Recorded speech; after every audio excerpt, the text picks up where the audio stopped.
late hours, retribution comes each morn. I swear off drinking just at dawn, and start again when the night comes on. Late hours,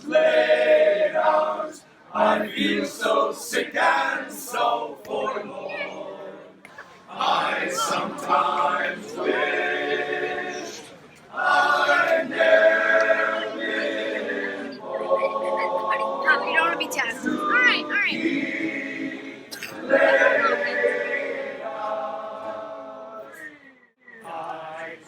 I care not for the stars that shine. I care not hope to ever be thine.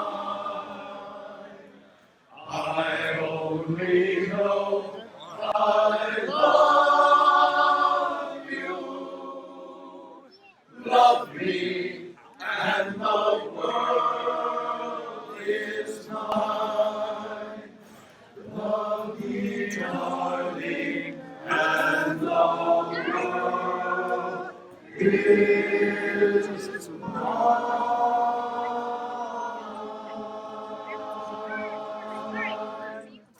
We went home late and we got stopped by the police because my sister went the wrong way. And the policewoman stopped us and said, "Did you realize you went the wrong way?" And I said, "I'm sorry, officer, but we just came from a wake, a funeral." "Oh, really? Who?" "Dave Logan." "Oh, I went with Dave Logan to school." I said, "No." I said, "No, it was Senior." I know. When did he go?" And the officer was so distraught and she felt so bad that she wanted to cry, and she just gave my sister all this stuff and said, "Go."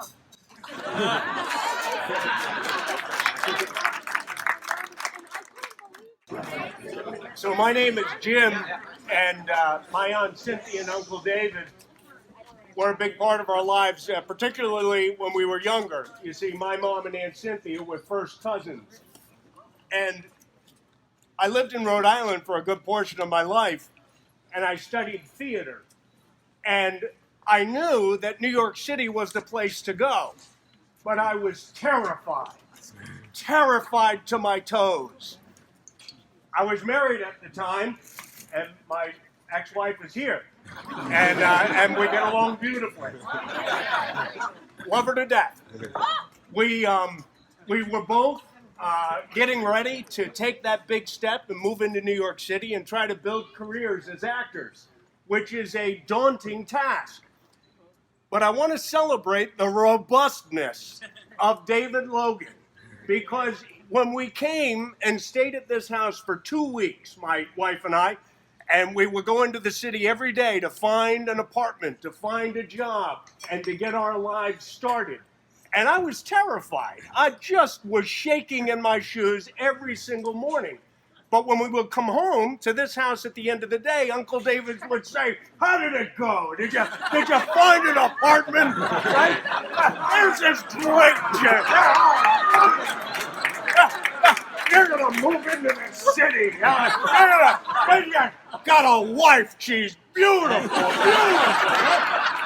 And this passion and this robustness rubbed off. Yeah. And I thought to myself, oh my gosh, can I really do this?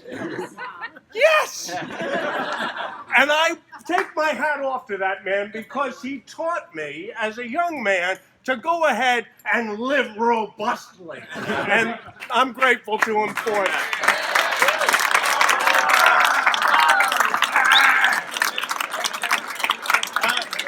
Glee Club, what is that thing that you guys would do in his honor?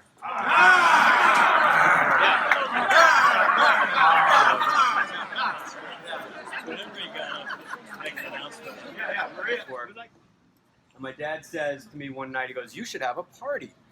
Big party. You know? Invite all your friends." And so up until that point, my idea of a big party were these like bratwurst festivals that he would have here in the backyard, just like this.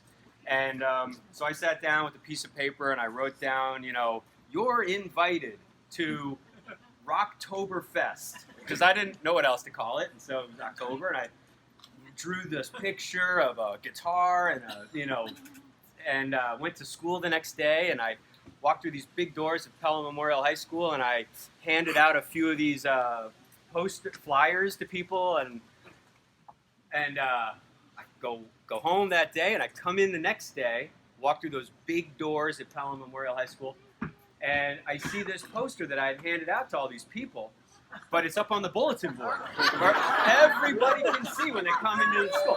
I mean, all the kids. And it says, you're invited. And I thought, oh my God. And I'm terrified. And I go home and I go, Dad, we got a big problem. I'm so sorry, but when somebody took the poster and they hung it up on the bulletin board and everybody's coming, because that day I had all these people coming up to me going, oh, we're going to see you at the party. And I didn't know most of these people. And I'll never forget it. My dad, he doesn't get upset, or he goes, great, this is what we're going to do. I'm going to call the police, tell them we're going to have a big party. We're going to get red sleeved cups for the beer. I don't want to see anything. And then he goes, you should get a band. So I was terrified and thrilled at the same time. I didn't know what to do with this information, but I just went along with it. We got a band. They played up here on the deck. We had the beer was. I'm in 7th grade. I'm like, how old am I? And the place was packed. I mean, some of you guys were here. Yeah, there was that attic up there was packed. I mean, there were people, and the cops, sure enough, were here. But and there it was, my gift from my father. Like that, I was popular. And the rest of my days at Pelham Memorial High School, and my brother, and I'm sure my sister. We had all these friends. We were encouraged to have parties. My parents they opened up the house. They made us. So they were like, it's been like 3 months since you had a party. And we had community throughout high school. We had friends, and that was he understood that, and we eventually learned that lesson, how important it was, and so that was my gift, and I know we all enjoyed it. So thank you, and it's great that you're all here today. So many of you traveled from so far, so thank you for coming.